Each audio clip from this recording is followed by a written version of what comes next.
দেশের অর্থনৈতিক উন্নয়ন ক্রমাগতভাবে বৃদ্ধি পেলেও নানা ক্ষেত্রে বৈষম্য বিদ্যমান। সম্পদের সুষম বণ্টন ও কর্মসংস্থান বৃদ্ধি না হলে এবং স্বচ্ছতা ও জবাবদিহিতার ঘাটতি অর্থনীতিতে বৈষম্য সৃষ্টি করে। বড় বড় শিল্পের পাশাপাশি ক্ষুদ্র ও মাঝারি শিল্পকে ছোট করে দেখার সুযোগ নেই বাংলাদেশে। বাংলাদেশের আর্থসামাজিক প্রেক্ষাপটে ক্ষুদ্র ও মাঝারি শিল্প একটি গুরুত্বপূর্ণ খাত, অথচ এই খাতটি অনেকটাই অবহেলিত। এর বিকাশ ঘটানো গেলে কর্মসংস্থানের বিরাট ক্ষেত্র তৈরি সহ দারিদ্র্য দূরীকরণে অনন্য অবদান রাখতে পারে। অভ্যন্তরীণ বাজারে দৈনন্দিন প্রয়োজনীয় পণ্য সামগ্রীর সরবরাহ ক্ষুদ্র ও মাঝারি খাত থেকে এসে থাকে। এ খাতের উদ্যোক্তাদের পুঁজি কম, আয়ও কম। প্রয়োজনীয় পুঁজি, অর্থায়ন ও বাজার সম্প্রসারণের সুযোগ পেলে জাতীয় অর্থনীতিতে এসএমই খাত আরও ভালো ভূমিকা পালন করতে সক্ষম হবে। বর্তমানে এসএমই বলতে মূলত cottage, micro, small and medium enterprise অর্থাৎ একে এসএমই বলা হয়।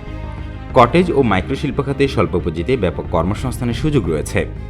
বাংলাদেশের জিডিপিতে 20 থেকে 25% অবদান এসএমই খাতের, কিন্তু আমাদের দেশের এসএমই খাত বিশ্বের অন্যান্য দেশের তুলনায় কাঙ্ক্ষিত ভূমিকা পালন করতে পারছে না। ইউরোপীয় দেশগুলোর জিডিপিতে এসএমই খাতের অবদান 55%, পার্শ্ববর্তী দেশ ভারতীয় এর অবদান 45%। চীন, জাপান, দক্ষিণ কোরিয়ার জিডিপিতে 60 থেকে 70% অবদান রাখছে এই খাত।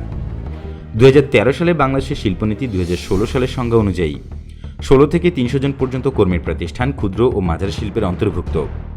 2019 সালে শিল্প খাতের জরিপ অনুযায়ী দেশে 46,291টি শিল্প প্রতিষ্ঠান আছে, যার 93% ক্ষুদ্র ও মাঝারি শিল্প প্রতিষ্ঠান।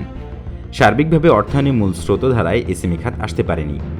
এসএমই বিনিয়োগ উন্নয়নের মূল ধারায়ও আসতে পারেনি। গবেষণায় দেখা গেছে করোনার এসএমই খাত ব্যাপকভাবে ক্ষতিগ্রস্ত হয়েছে। 2019 সালের তুলনায় 2020 সালে এসএমই খাতে সামগ্রিক আয় হ্রাস পেয়েছে প্রায় 66%। উৎপাদিত পণ্য অবিকৃত থেকেছে প্রায় 76%। এসএমই খাতের সবচেয়ে বড় সমস্যা হলো অর্থায়ন। উদ্যোক্তারা ব্যাংক বা আর্থিক প্রতিষ্ঠান থেকে খুব কমই ঋণ পান। বেশিরভাগ ক্ষেত্রে এনজিও, মাইক্রোফাইন্যান্স ইনস্টিটিউশনের উপর নির্ভর করতে হয়, যেখানে অতি উচ্চ হারে সুদ দিতে হয়। ব্যাংকগুলো এ খাতে ঋণ দিতে চায় না, ঋণ দেওয়া ঝুঁকিপূর্ণ মনে করে। অল্প অল্প করে অধিক মানুষকে ঋণ দিতে হয়, এতে সুপারভিশনে অনেক সময় ব্যয় হয়। এসব অজুহাত দেখিয়ে ব্যাংকগুলোর ক্ষুদ্র বিনিয়োগে কম যেতে চায়। এসএমই খাতের সাথে বিশাল জনগোষ্ঠী জড়িত। দ্রুত বিকাশমান একটি খাত, আগের চেয়ে বেশি প্রযুক্তি নির্ভর, আয়বর্ধক খাত ও শিক্ষিত ও অল্প শিক্ষিতদের নিয়ে এই খাত। কর্মসংস্থান সৃষ্টির বড় সুযোগ ও ক্ষেত্র হচ্ছে এই খাত। বেসরকারি গবেষণা প্রতিষ্ঠান centre for development and employment রিসার্চের গবেষণায় বলা হয়, উচ্চশিক্ষিত শিক্ষিতদের মধ্যে বেকারের হার 16.4%। পরিসংখ্যান ব্যুরোর মতে 2016-17 অর্থ বছরে শ্রমশক্তি বেকারের সংখ্যা 26,80,000 বলা হলেও প্রকৃত সংখ্যা অনেক বেশি। তাছাড়া আমাদের শিল্প কারখানা দক্ষ ও প্রশিক্ষিত লোক পাচ্ছে না। দেশে এখন 15 থেকে 59 বছর বয়সী মানুষের সংখ্যা প্রায় 70%। বিশালী কর্মক্ষম জনগোষ্ঠীর কর্মসংস্থানের ব্যবস্থা করতে এসএমই শিল্প খাতের বিকাশ ও প্রসারের বিকল্প নেই। তাছাড়া দারিদ্র্য বিমোচনের বড় হাতিয়ার হলো এসএমই খাত।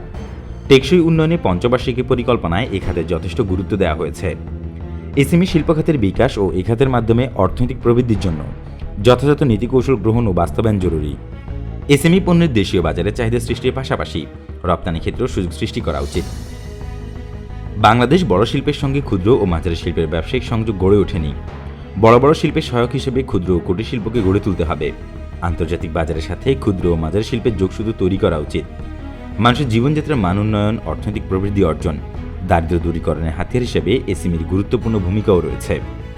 ব্যাংক ও আর্থিক প্রতিষ্ঠানসমূহ এ খাতে বিনিয়োগ করলে ও নিয়মিত তদারকি করলে দেশের অর্থনীতি একদিকে যেমন সমৃদ্ধ হবে, তেমনি ঋণ আদায়ের হারও বৃদ্ধি পাবে।